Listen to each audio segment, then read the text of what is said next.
Everyone, how are you doing today? Well, good. Yeah, I am well too. Well, for today's class, inshallah, we are going to discuss about narrative text. Yeah, narrative text. Okay. Anyway, have you learned about this text before? Okay, good. Yes, of course. Okay, so all of you have learned about this last year when you were at the first grade. Okay, now we are going to discuss it again. Okay, yeah, let's see. The first is definition. What is narrative text? Okay, let's see. Narrative texts are imaginative stories including folktale, fable, legend, short story, and so on, which raise the conflict to be resolved. Oke, let's say bahasa Indonesia.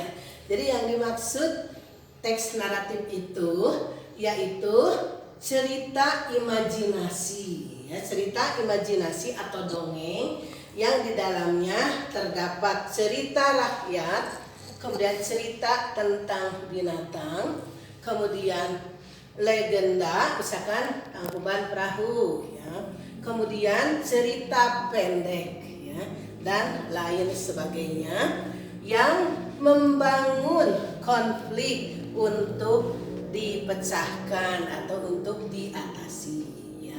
Oke. Ya, let's see about the social function or the purpose, ya.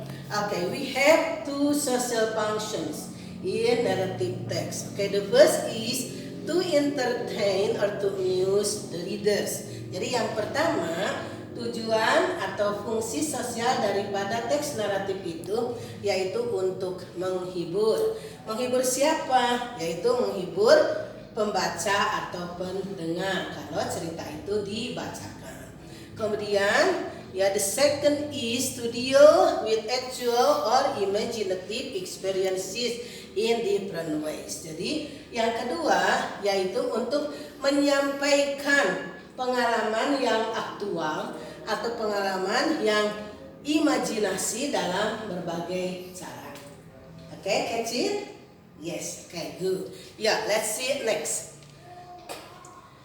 What is the generic structure of narrative text? Apa sih struktur daripada teks naratif itu? Okay, yeah. As we know that there are some structures of narrative text. Okay, the first is orientation. Yeah, the second is evaluation. The third is complication. The fourth is resolution, and the last is reorientation. Nah, reorientation here is optional atau boleh ada boleh tidak. Jadi dalam bahasa Indonesianya bahwa struktur daripada teks naratif itu pertama orientasi. Nah, pada orientasi ini si penulis itu menyampaikan tentang setting time atau setting place atau introducing characters. Jadi dalam orientasi ini si penulis menyampaikan tentang waktu, keterangan waktu, kemudian tentang tempat dan juga memperkenalkan tokoh. Jadi siapa saja yang terlibat dalam cerita tersebut, misalkan Cinderella, ya. Kemudian yang kedua, ya, the second is evaluation. Nah, evaluation here in bahasa Indonesia is evaluasi. Evaluasi di sini merupakan the writer's comment atau komentar si penulis terhadap cerita ini. Misalkan, wah ceritanya itu menarik, ya, it was interesting. Nah, misalkan seperti itu.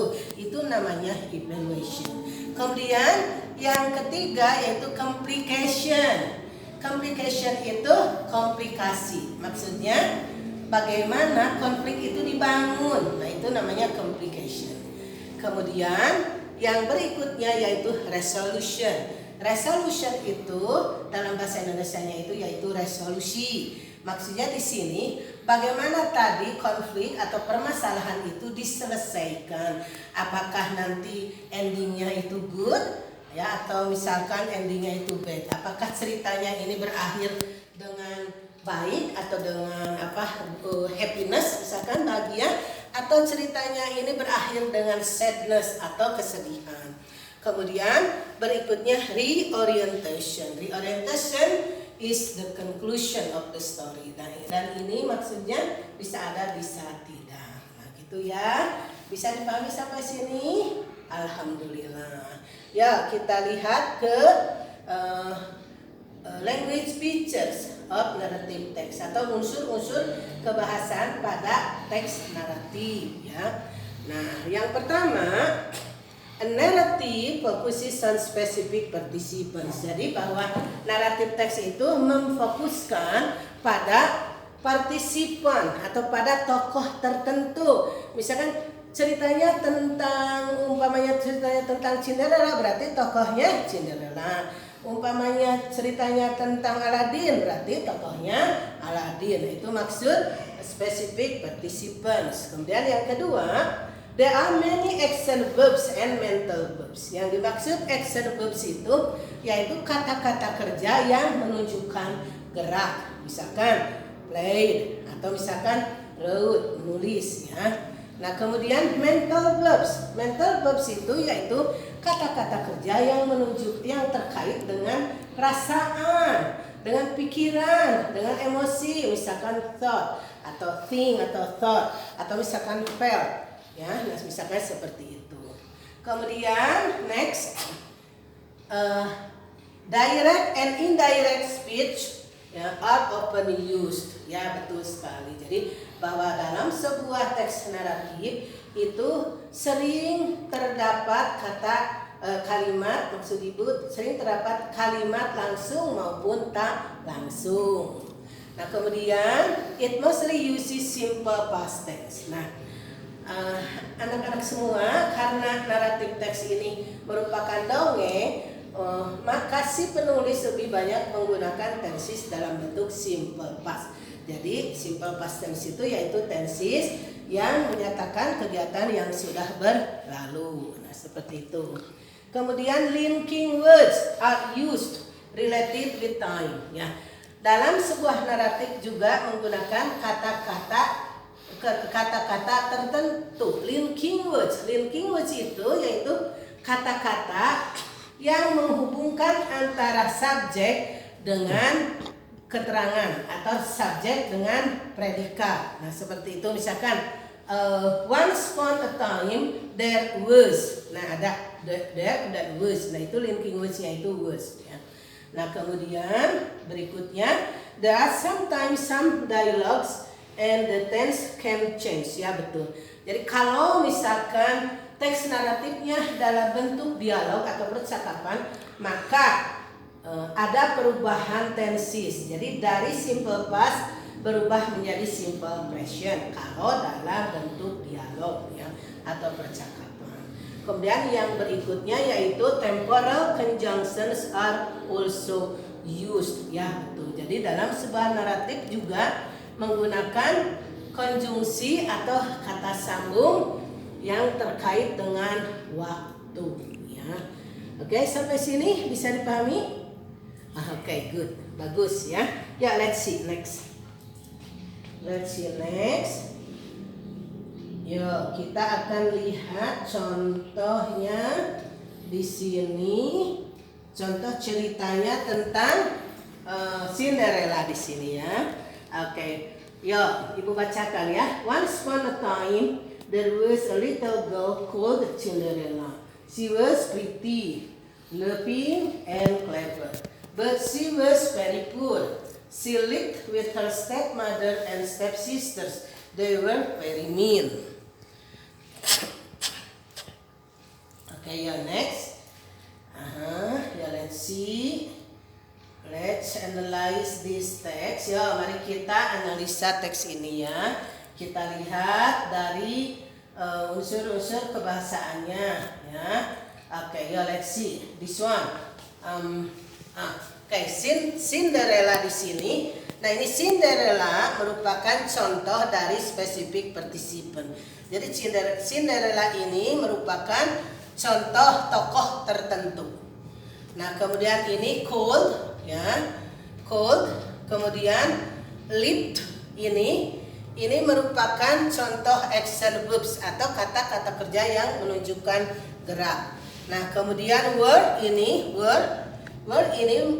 contoh dari linking words yang menghubungkan antara subjek they dengan di sini very mean dengan keterangan, ya, kata keterangan. Oke. Ya, next.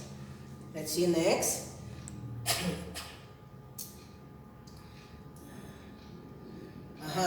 Let's see.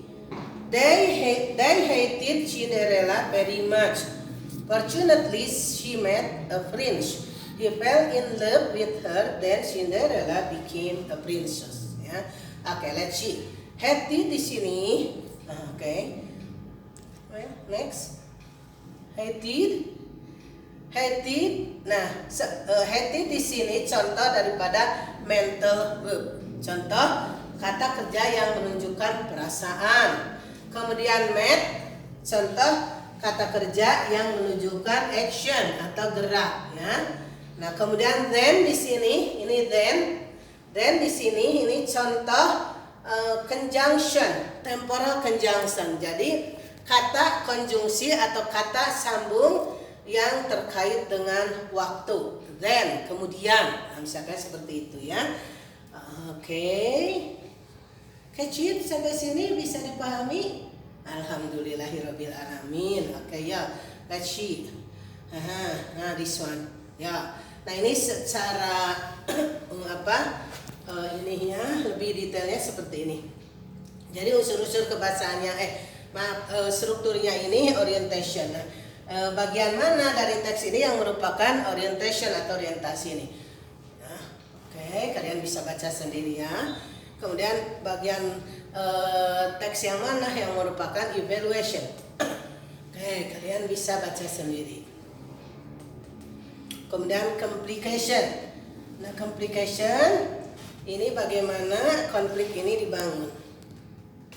Kemudian resolution, bagaimana konflik ini diselesaikan. Dari orientation merupakan conclusion. Jadi kesimpulan dari cerita itu. Oke, guys, catch it? Bisa dipahami sampai sini? Alhamdulillahirobbilalamin. Do you have any question? No? Well, thank you. Well, that's all for today. Thank you so much for your kind attention. And let's end by hamdalah. Alhamdulillahirobbilalamin. Assalamualaikum warahmatullahi wabarakatuh.